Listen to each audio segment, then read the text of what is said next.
Di sini saya akan membahas tentang latar belakang dari SP ini, di mana mikrobiota usus yang terdiri dari 1000 spesies bakteri berperan penting dalam kesehatan manusia termasuk pencernaan, metabolisme, dan imunomodulasi. Nah, ketidakseimbangan mikrobiota atau dysbiosis dapat menyebabkan obesitas, diabetes, penyakit radang usus atau IBD, dan juga hati berlemak non-alkohol atau NAFLD. Nah, komposisi mikrobiota mempengaruhi berat badan, metabolisme energi, efisiensi ekstraksi kalori, serta penyimpanan lemak. Selain itu, perubahan mikrobiota usus juga dapat berhubungan ke kesehatan mental, yang menunjukkan pengaruhnya pada kesehatan fisik dan juga mental. Nah, dari situ kita dapat melihat seberapa penting dari mikrobiota usus ini. Selanjutnya, terdapat beberapa rumusan masalah yang akan kelompok kami bahas, yaitu yang pertama, apa yang dimaksud dengan gut microbiota dan apa saja jenisnya. Yang kedua, apa saja faktor yang mempengaruhi komposisi gut microbiota dalam tubuh. Yang ketiga, bagaimana gut microbiota berperan dalam menjaga kesehatan tubuh manusia. Dan yang keempat, apa yang dimaksud dengan dysbiosis dan bagaimana dampaknya terhadap kesehatan.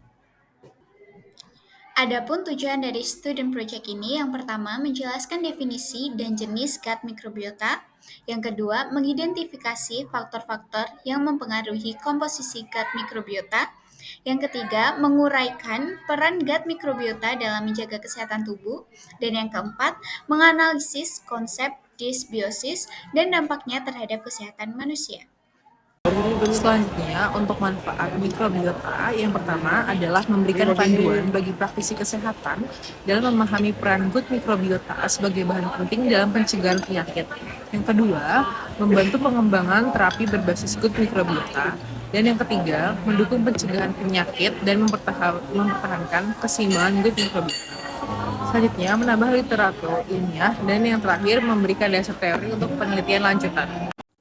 Gut mikrobiota merupakan sekumpulan mikroorganisme seperti virus, bakteri, jamur, dan Archaea yang hidup di saluran pencernaan manusia dan memiliki peran penting dalam pencernaan, metabolisme, serta pengaturan sistem kekebalan tubuh.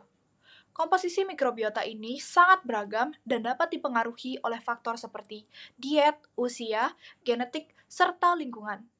Ketidakseimbangan dalam mikrobiota yang dikenal sebagai dysbiosis dapat menyebabkan berbagai masalah kesehatan seperti penyakit Crohn hingga kanker. Pemahaman tentang mikrobiota usus yang sehat dapat membantu mencegah dysbiosis dan meningkatkan kualitas hidup manusia. Baik, selanjutnya adalah jenis-jenis dalam gut microbiota. Yang pertama adalah Actinobacteria, di mana Actinobacteria adalah bakteri gram positif yang berperan dalam homeostatis dan menjaga keseimbangan komunitas mikroba di usus. Kemudian yang kedua adalah Firmicutes. Firmicutes adalah bakteri gram positif dominan di usus dan terutama pada manusia dengan pola makan yang tinggi. Kemudian yang ketiga adalah Bacteroidetes. Bacteroidetes adalah bakteri gram negatif yang berperan dalam menjaga homeostasis dan kesehatan dengan mempertahankan jaringan makanan mikroba di usus. Kemudian yang keempat adalah Cyanobacteria. Cyanobacteria memproduksi metabolit yang bermanfaat dan berperan dalam fermentasi serta produksi asam rantai pendek untuk kesehatan usus dan pengaturan respon imun. Kemudian yang kelima adalah Fusobacteria. Fusobacteria memecah karbohidrat tidak tercerna menjadi asam lemak rantai pendek yang berfungsi sebagai sumber energi untuk sel-sel usus dan menjaga kesehatan saluran pencernaan. Dan yang terakhir adalah Verrucomicrobia. Verrucomicrobia memecah mukus usus dan memelihara integritas lapisan mukosa dan mempengaruhi metabolisme lemak serta glukosa. Baik, selanjutnya saya akan menjelaskan tentang faktor yang mempengaruhi gut mikrobiota. Mikrobiota usus berperan dalam metabolisme nutrisi dengan memfermentasi serat menjadi SCFA, asetat butirat propionat, yang bersifat antiinflamasi dan menyediakan energi bagi sel epitel usus, serta memproduksi vitamin penting seperti K dan B kompleks. Selain itu, mikrobiota membantu menjaga keseimbangan sistem imun dengan memperkuat gut barrier, mencegah peradangan kronis, dan mengatur aktivitas sel imun seperti T-regulatory cells. Nah, melalui gut-brain axis ini, mikrobiota juga memengaruhi fungsi neurologis dengan mendukung produksi neurotransmitter seperti serotonin dan GABA yang berperan dalam mood dan fungsi kognitif. Nah, komposisi dan keragaman mikrobiota usus itu dipengaruhi oleh beberapa faktor ekstrinsik dan intrinsik. Di antaranya yang pertama ada pola makan. Konsumsi serat tinggi meningkatkan keragaman mikrobiota dan produksi SCFA, dan itu bagus untuk mikrobiota usus. Kedua, ada antibiotik dan obat. Antibiotik, PPI, dan OANs itu dapat mengurangi keragaman mikrobiota dan menyebabkan disbiosis. Yang ketiga, ada usia. Mikrobiota berkembang sejak bayi dan menurun pada usia lanjut. Nah, itu tuh meningkatkan risiko inflamasi. Keempat, ada gaya hidup dan stres. Aktivitas fisik meningkatkan keragaman mikrobiota, sementara stres kronis itu mengganggu gut-brain axis dan memicu disbiosis juga. Yang kelima, ada paparan lingkungan. Polusi dan bahan kimia berbahaya itu menurunkan keragaman mikrobiota dan memengaruhi sistem imun menjadi lebih rendah. Sekian dari saya, terima kasih. Baik, selanjutnya izinkan saya untuk menjelaskan mengenai peran gut mikrobiota dalam kesehatan tubuh. Nah, gut mikrobiota sendiri memiliki peran penting dalam metabolisme, regulasi sistem imun, dan keseimbangan fisiologis tubuh dengan produk seperti SCFA yang bersifat antiinflamasi dan mendukung kesehatan usus. Dan ketidakseimbangan mikrobiota atau bisa disebut disbiosis dapat menyebabkan berbagai gangguan kesehatan termasuk penyakit metabolik, inflamasi, dan alergi, serta dipengaruhi oleh faktor usia, pola makan, dan paparan lingkungan. Penelitian menunjukkan bahwa menjaga keseimbangan mikrobiota melalui pola makanan sehat, probiotik dan prebiotik dapat membantu mengurangi resiko penyakit dan mendukung kesehatan secara keseluruhan. Disbiosis pada gut mikrobiota merujuk pada ketidakseimbangan dalam komposisi mikrobiota usus. Nah, dengan penurunan bakteri menguntungkan dan peningkatan mikroorganisme patogen. Mikrobiota usus yang sehat mendukung proses fisiologi seperti pencernaan, metabolisme, sintesis vitamin, dan juga regulasi sistem imun. Nah, ketidakseimbangan ini dapat menyebabkan gangguan pencernaan, obesitas, diabetes tipe 2, dan juga penyakit inflamasi usus, bahkan gangguan mental seperti depresi dan juga kecemasan. Baik, sebelumnya perkenalkan, nama saya Dewa Yalistia Kusmagiri dengan 3 digit NIM terakhir yaitu 005. Di sini saya akan menjelaskan tentang faktor risiko disbiosis pada gut mikrobiota. Jadi, faktor risiko disbiosis pada gut mikrobiota itu sangat beragam dan dapat dipengaruhi oleh berbagai aspek, seperti gaya hidup, pola makan, serta faktor medis dan lingkungan.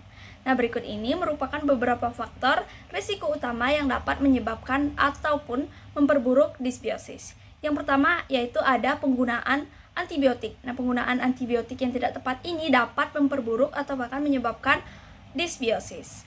Yang kedua adalah diet yang tidak sehat. Ini juga dapat memperburuk disbiosis. Yang ketiga yaitu stres kronis. Nah, stres yang tidak dikelola dengan baik itu dapat memperburuk disbiosis. Yang keempat yaitu adanya kurangnya aktivitas fisik. Yang kelima merokok dan polusi udara. Dan yang terakhir adalah dapat disebabkan oleh faktor genetik dan lingkungan. Baik, di sini saya akan menjelaskan mengenai IBD. IBD adalah sekelompok penyakit yang menyebabkan peradangan kronis di saluran pencernaan. Penyakit ini termasuk Crohn's disease dan ulcerative colitis, dan gejalanya itu bisa berupa diare kronis, nyeri perut, anemia, dan penurunan berat badan. Nah, penyebab IBD ini cukup kompleks. Ini melibatkan kombinasi faktor genetik, lingkungan, dan sistem imun yang tidak berfungsi dengan baik. Salah satu faktor pentingnya adalah ketidakseimbangan bakteri di usus kita yang biasa disebut disbiosis. Normalnya, bakteri di usus membantu pencernaan dan mendukung sistem imun kita. Namun pada IBD, bakteri baik berkurang dan justru bakteri jahat yang meningkat, di mana dapat memperburuk peradangan usus. Beberapa hal yang dapat menyebabkan disbiosis ini adalah pola makan yang tidak sehat, seperti diet, tinggi lemak, jenuh, dan rendah serat. Serta faktor lingkungan seperti penggunaan antibiotik berlebihan, stres, dan kurang olahraga. Untuk mengatasi IBD, salah satu fokus utama adalah memperbaiki keseimbangan bakteri usus. Ini bisa dilakukan dengan mengonsumsi probiotik, prebiotik, dan juga bisa dengan fecal microbiota transplantation, yang bertujuan untuk memulihkan bakteri baik di usus. Selain itu, mengubah pola makan menjadi lebih sehat, seperti meningkatkan asupan serat dari sayur-sayuran dan buah-buahan juga bisa membantu mengurangi peradangan. Kedepannya, para peneliti juga sedang mengembangkan cara-cara baru yang lebih personal untuk menangani IBD, termasuk menggunakan biomarker untuk merancang pengobatan yang lebih sesuai dengan kondisi setiap pasien. Tujuannya adalah meningkatkan efektivitas pengobatan dan kualitas hidup pasien. Sekian dari saya, terima kasih. Perkenalkan, nama saya Dewa Agung dari Pratnya Weda Sastra Hukum Pemacetan dengan 3 digit yang terakhir saya yaitu 017. Jadi di sini saya akan menjelaskan mengenai bagian kesimpulan. Jadi Gut microbiota atau mikrobiota usus terdiri dari berbagai mikroorganisme yang berperan dalam pencernaan, metabolisme, dan pengaturan sistem kekebalan tubuh. Komposisi mikrobiota dipengaruhi oleh faktor-faktor seperti pola makan, usia, gaya hidup, dan paparan lingkungan. Keseimbangan mikrobiota yang sehat mendukung homeostasis tubuh, sementara disbiosis dapat menyebabkan gangguan kesehatan seperti obesitas dan penyakit inflamasi usus. Oleh karena itu, menjaga keseimbangan mikrobiota melalui pola makan yang sehat, probiotik, dan gaya hidup yang sehat sangat penting untuk mencegah penyakit dan mendukung kesehatan tubuh. Perkenalkan, saya Lumadi Gita Persanti Dewi dengan 3 digit NIM terakhir yakni 009. Adapun saran yang dapat diberikan oleh penulis yakni perlunya penelitian lebih lanjut terhadap dampak keseimbangan mikrobiota usus terhadap kesehatan tubuh, di mana berdasarkan penjelasan mengenai peran mikrobiota usus dalam mendukung sistem pencernaan dan kesehatan tubuh secara keseluruhan, penting untuk melakukan penelitian lebih mendalam terkait dampak jangka panjang ketidakseimbangan mikrobiota usus terhadap kesehatan, khususnya pada gangguan pencernaan, penyakit metabolik, dan masalah kesehatan mental. Sekian yang dapat disampaikan, terima kasih.